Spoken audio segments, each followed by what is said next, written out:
This video, I'm going to teach you 3 ways of how do you cut and attach any extension if you're not provided with it. How to do it properly and weatherproof.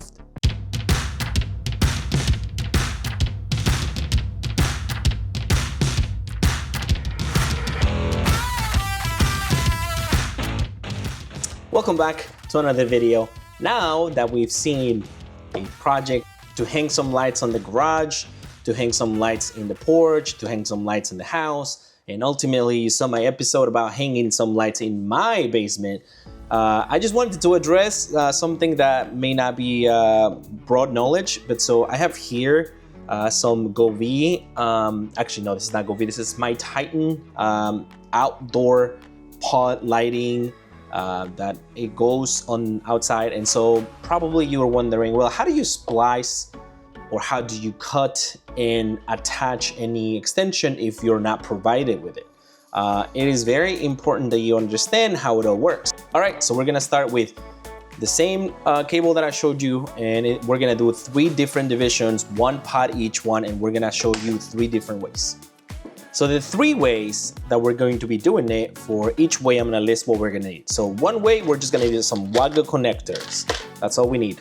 The second way is we're gonna need some heat shrink soldering straws, I guess you can call them. I'm not sure how they're called, but basically this is what they look like. And then the last one, which will be the more advanced and also, I guess, the best way you can do if you have the tools and the I guess the machine. But so you're gonna need some shrinking tube, you're gonna get some wire strippers no matter what, because you're gonna have to strip the cable, and ideally you want to have the cable clippers so that way you can cut in between. As well as you will need some soldering flux, I think that's what it's called, and you're gonna need a soldering gun or tip.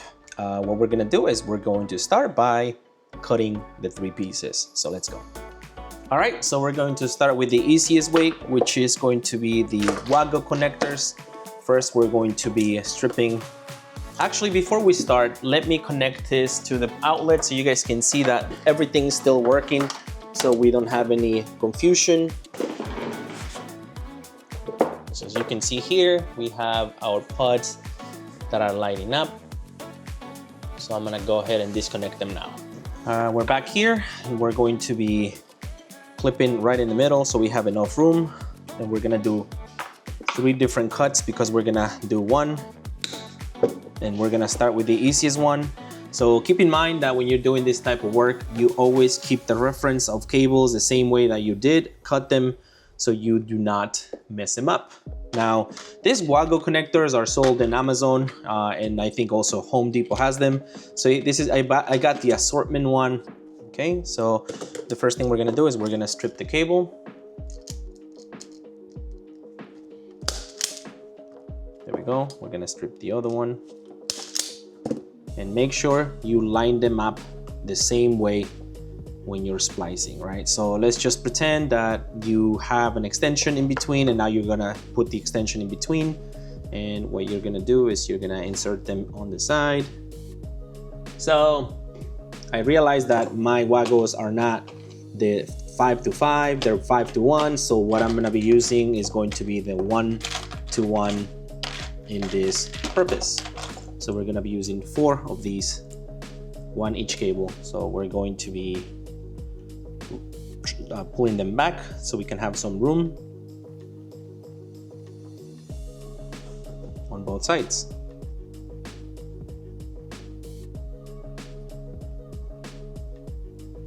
Okay, so again, line them up the way they're supposed to and start clipping them one to another.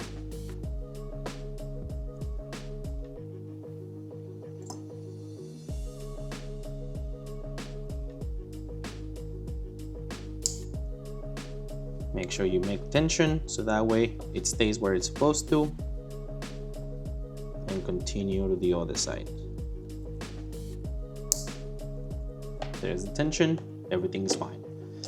Repeat on all 4 of them in this case.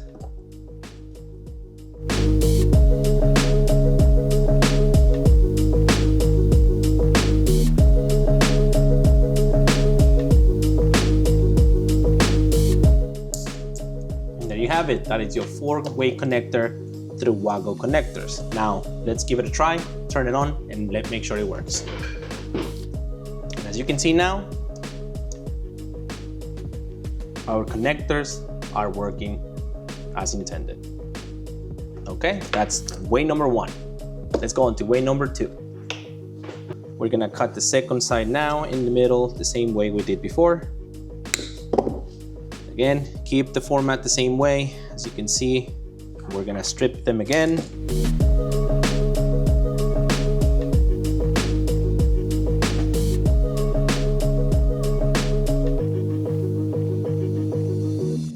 And now we're gonna use this, which in this case matches, I believe this is the wire that matches. Perfect. And what you're gonna do is you're going to make sure that your cable is touching or right at the level where these little LED tip is. So when it shrinks, it melts it and it becomes sealed together. This piece of plastic is going to be a water sealing. The other one is going to be the water sealing for the next one. So we're going to get the same, remember, keep the same connection pattern. We have a strip, black strip here. We have a black strip here. So this is the cable that goes in. And you are going to make sure they both touch each other at the very end of it. As you can see here, my cable is there. Let me focus it, there we go. And now when they're touching, you are going to need a heat source. It can either be a heat gun, a lighter, anything that will melt this. Okay, here we have our heat gun again. We have the cables here touching with each other. Make sure that you always keep them that and they matching the same wires from each end. Once this is done, these may get a little tricky. You may hold it with one hand and put heat first on the actual heating component of the plastic on the other side so they can completely remain sealed onto the wire and they don't move. Once that's sealed, then you go into the middle, try to rotate so the actual metal LED melts into each other and it's completely sealed. Try to keep it as straight as possible. You can see now we have a very much melted plastic on each side, which will be the waterproofing, and the middle got soldered together. Repeat all 4 of them and you're set.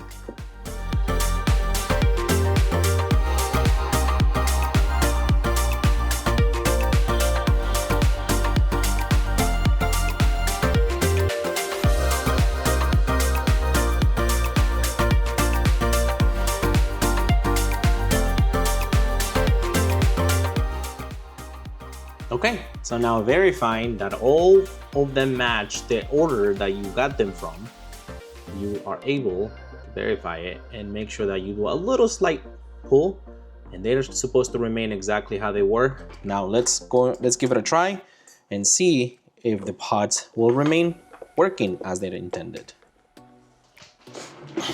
And once again, we have the pod before, the pod after, and the last one working. All right, let's move on to the last part. This is going to be the 3rd way of doing it right. Again, we're gonna cut in the middle. We're gonna strip the cables. In this case, I like to do a little more than usual because this one requires a little more tucking. This should be plenty. Again, we're gonna pull back the cables. All right, the first thing you do is twist the cables to make a consolidated cable. Make sure you line them up the way that they were. Same thing on the other end. Now, this is the part where it's very important to follow directions. You're going to get your heat shrink, which in this case, I bought a tube and I'm not using the pre-cuts from the kits. And that's about the same price. So you're gonna make somewhat big enough to cover both ends. I like to give it a little extra just to be safe, to weatherproof it. And we're gonna need 4. And once you strip the cables, you insert this on each one of them to make sure that they're covered. Do not forget to add this, because then if cables touch each other, you're going to create a short and everything will burn out. Keep in mind the order of your cables. If your pod is facing forward, upwards, your other pod needs to face upwards. So that's how you keep the order, right? So we're going to do the exact same thing, but instead we're gonna tie each cable with each other by making a little, I guess you can say, a little braid in between each other. And you're gonna continue with each one of them and do exactly the same thing. So as you can see now, all cables are the exact same order. So what we're gonna do first is we're gonna heat up our soldering iron and at 450 Celsius, and we're going to use our soldering flux or line. I'm really not sure. I might be misspelling or mispronouncing this, but so what you're gonna do is you're going to solder each cable together via this liquid stuff. Okay, how you know that it works? You let it cool off a little bit, you pull a little bit, and then just to be safe, you add this on top of it for now. Go on to the next ones.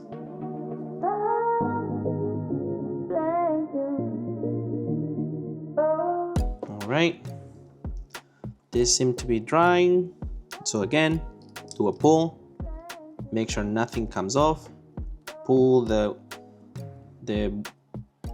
shrinking tube on top.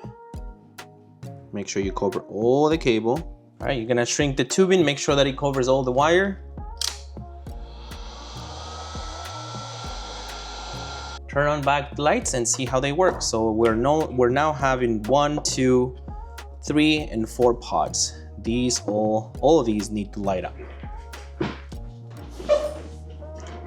So as you can see, all of them are lighting up properly despite our cutting and rearranging, weatherproofing, coloring.